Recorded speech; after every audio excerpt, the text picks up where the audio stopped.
Okay, can I go now? Yes. Okay. I might have been an authority before I got old, so who knows now. Since I don't know anything at all about Islam, I'm not going to say anything about Islam. Okay. Unless in the panel discussion somebody asks me a question so I can demonstrate my ignorance. Okay. So, I'm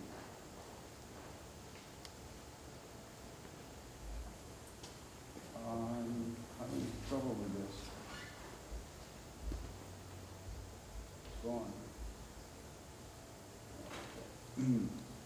So there are two main factors that Darwin employs to explain evolution as variation and natural selection.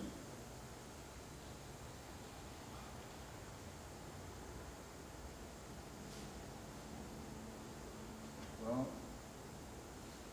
wisdom, I'm having a problem with this.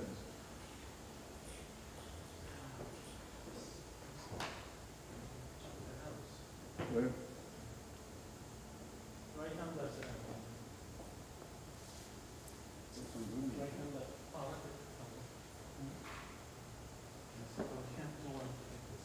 Pardon me?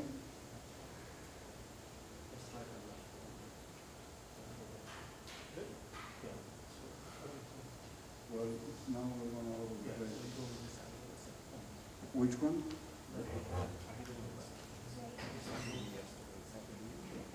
I'll go right, nothing happened. Pardon me?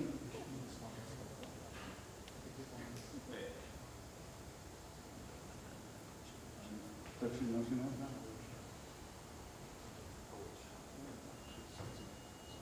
There's something else to do.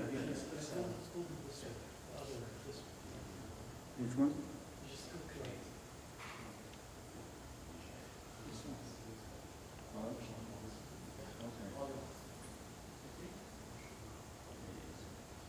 All right. My talk is supposed to be intended for a general audience, so I don't want to insult anyone who already is very knowledgeable about biology. So, variation, to begin with. You could determine variations in populations easily. For example, the width of noses. You just go outside in any city, you see some very narrow noses, some that are very wide. Most noses, though, will be, well, like the one in the middle over there, and they will fall within 2 standard deviations if you look at the graph. So we have this kind of variation in populations. And we should exercise populational thinking when we are talking about evolution, not about specific traits, one specific trait or anything like that, but a variety of traits that you could put on a graph like that. Where does this variation come? It comes from mutations. And mutations don't have to be horrible things caused by radiation or anything of the sort. It's simply that the DNA is a very complicated molecule, and the way it works inside the cell is extremely complicated. So it's very easy to have little changes. Some of those changes do not at all affect the production of amino acids that turn into proteins. Some of them do a little, and some of them do a lot. And of course, radiation can affect this too as well, but as I just said, it's not the main reason we have mutations. So mutations lead to changes, slight differences, and so once we have that, I'm now going to explain natural selection. If you look at that, everybody can see it, right? There are 3 graphs there. Look at the black one, the one on the left, and imagine an island. This island has these animals and then the small mammals with some amount of fur, and they're kind of cute and so on. But then after a while, the world begins to get cold. And so what is going to happen? What is going to happen is that the ones who are at one extreme, let's say on the right, the ones who have the most fur, will have the easiest time putting up with the cold. the ones on the other side will have a very tough time. They will be sickly often. They will not be able to find mates. They will have to get extra food, and they won't be able to. So who will be able to reproduce, that is to leave offspring more easily? Well, the ones that have the most fur. You see, that's what is going to happen. So if you come back thousands of years later, the population will have changed. So now what used to be having a lot of fur will look like having very little fur, because having fur provides such an adaptive advantage. So it will be the blue one. And then if you come back many, maybe hundreds of thousands of years later, the population will have changed completely, and it will be extremely furry compared to the earlier one. And so this is how natural selection works. You have some variation. Some of the individuals in the population are given an advantage by certain traits that they have vis-a-vis the particular environment. So they're going to reproduce more, and over time, the population is going to shift. Okay? So we have this long history about this species changing. Okay? That is what evolution basically tells us. It's a very, very simple idea. Yeah. And yeah. Now, from this simple idea, there are a whole bunch of different things that you can explain. But since we are way behind, I'm going to skip this particular slide. If we just look at it about the many different things that natural selection actually explains. And this led a very good experimental evolutionary biologist, David REZNICK, who wrote a fantastic book, The Origin Then and Now, which is probably the best book on evolution that I have ever read. Okay, so I highly recommend that. This is about 10 years old or so. And what he said is natural selection is as central to the life sciences as gravity is to astronomy and physics. It definitely has a very important role to play. Now, let me talk now about speciation. After all, the title of the book was The Origin of Species. So what happens? Say you have these seagulls, and they start at first way at the top, and they begin to move to different niches. So as they move to different niches, they're going to change. That is, the population of that species are going to change some because they'll have to adapt to those niches. So what is going to happen is that one important characteristic to define a species, at least in animals, is that they're able to successfully mate. And successfully mate means not only that they produce offspring, but that the offspring themselves are successful. You can, for example, mate successfully a donkey and a horse to produce a mule, but the mule is not able to reproduce. So that's not what we're talking about. We're talking about being able to mate and for their offspring to be able to produce offspring themselves. So what is going to happen in this kind of, it's called a ring species. Because as you can see, they form a ring. So they start moving some to the west and some to the east. And then in each arrow, say the population that is right below that arrow is able to mate successfully with the next one. And maybe with the next one. Both going west and east. But when they meet way below, way south, they are not able to mate successfully anymore. Those have become different species. Yeah. Now, suppose that you have the same thing with these rodents in an island, and there is the same effect. So the ones that are next to each other, that is the populations that are next to each other, are able to mate, but maybe not the one on the left and the one on the right on the other side of the mountains. And suppose right at the bottom of those mountains, you have a volcano. The volcano erupts, and the population on the left and the population on the right become geographically isolated. And since they are not able to mate, they effectively become two species instead of the one that they once had before. So this is standard way for a species to form. There are many others, but I cannot discuss all of them. Now, about adaptation.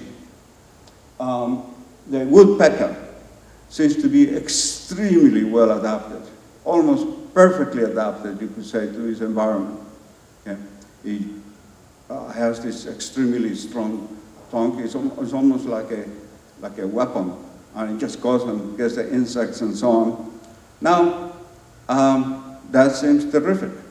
But if you go to the Galapagos Islands of the coast of South America, the Galapagos was one of the important places that Darwin visited in his many travels.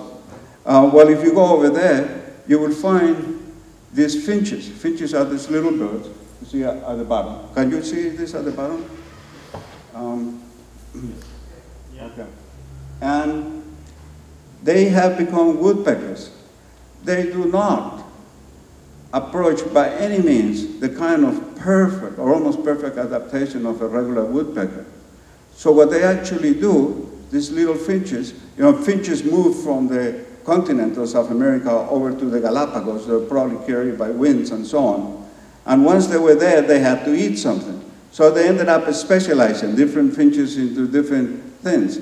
And some finches discovered that they could break off the needle of cactus. And then they could use this needle to go to the bark of trees and hit the bugs that were right between the cracks in the bark of the trees, and then bring it out and eat the bugs. So that's what that's doing at the bottom. It's extremely clever, but is by no means the kind of perfect adaptation. They came from somewhere else, they came to a new niche, and they made the best they could. Right. This is another case in which we could talk about convergent evolution. This is when two species come to do similar things even though they have different origins. And in this case, I use the regular wolf up there and the marsupial wolves. Remember, marsupials are the ones who have those pouches, and they carry the young in their pouches. So that's a marsupial wolf on the bottom.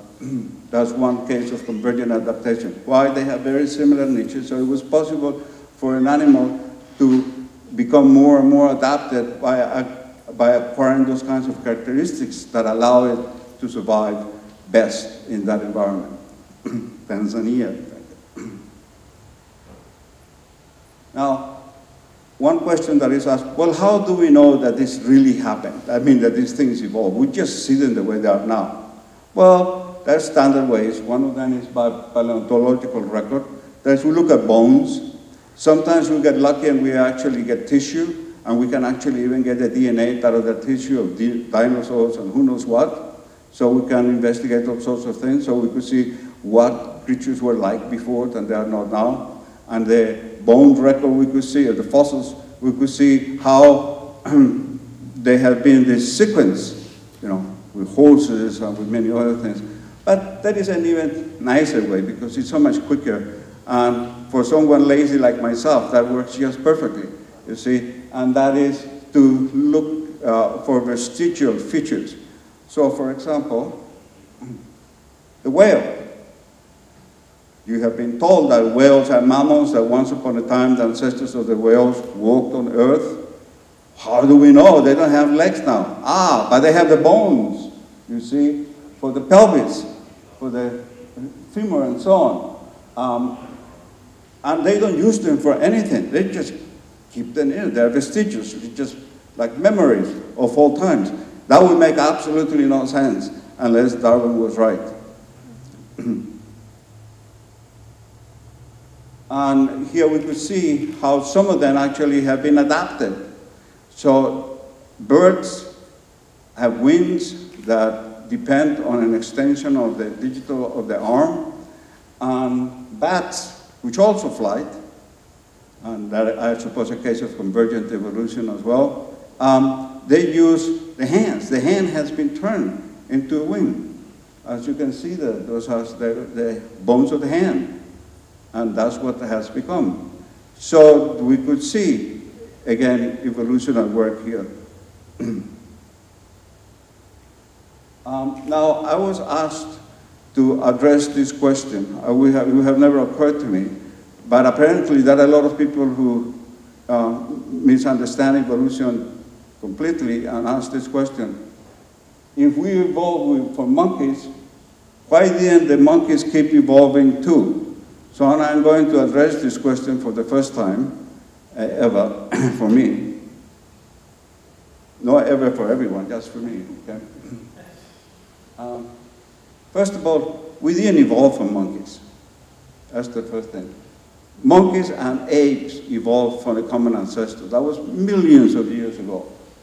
Then the apes, eventually including hominids, like Homo erectus, Homo habilis, and so on. And even later, Homo sapiens, during that process of millions of years, evolved in separate ways.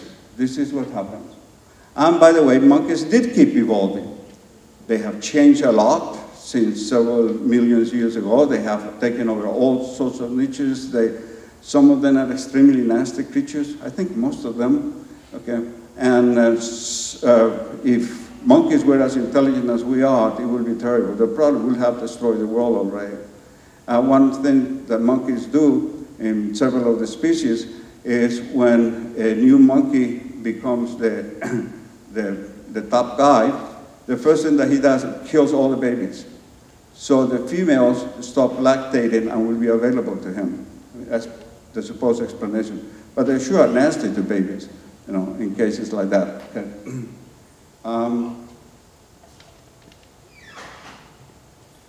Now,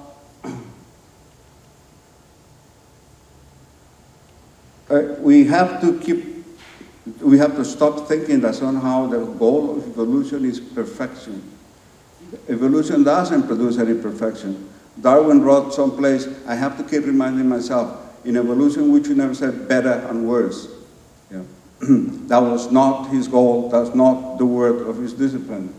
And clearly there are many animals that are not, and plants that are not perfectly designed for their environments. There are animals that have birds that have webbed feet, even though they live in land.